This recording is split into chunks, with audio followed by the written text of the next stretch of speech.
চোখের পলকে কেমন জানি দিন সন্ধ্যা হয়ে যাচ্ছে, বুঝে ওঠার আগে কেমন জানি শনি রবি সোম শেষ হয়ে বৃহস্পতিবার রাত এসে শুক্রবারে জুমার প্রস্তুতি হয়ে যাচ্ছে। কেমন জানি কল্পনা করার আগেই সেই মাসগুলা বিদায় নিচ্ছে। এই তো কিছুদিন আগে রমজান আমাদের থেকে বিদায় নিয়েছে, এখন দেখা যাচ্ছে কিছুদিন পরে হয়তো রমজান মাস চলে আসবে। এক একটা সেকেন্ড আমাদেরকে কবরের দিকে নিয়ে যাচ্ছে। বেশি দিন বাঁচবো না। এই পৃথিবীতে কত চেহারা ছিল, এখন দেখা যাচ্ছে না, সবাই চলে গিয়েছে মাটির নিচে, কারো আর দেখা হওয়ার সুযোগ নাই।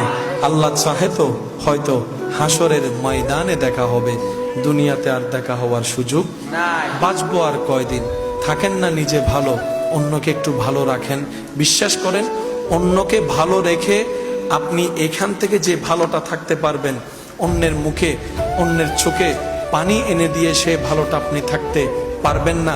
হয়তো জিত করে আপনি সাময়িক একটা জিতের আনন্দ আপনি হয়তো নিতে পারবেন, কিন্তু বিশ্বাস করেন, আপনার ভিতরে যদি বিন্দু পরিমাণ মনুষ্যত্ব থাকে, আপনি কারো উপর জুলুম করে কাউকে কষ্ট দিয়ে আপনি শান্তিতে রাত্রে ঘুমাতে পারবেন না।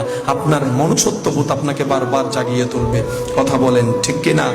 মনুষ্যত্ববোধ যার কাছে থাকবে, সে কখনো আরেকজনকে অন্যায়ভাবে কষ্ট দিয়ে ঘুমাতে পারবে না।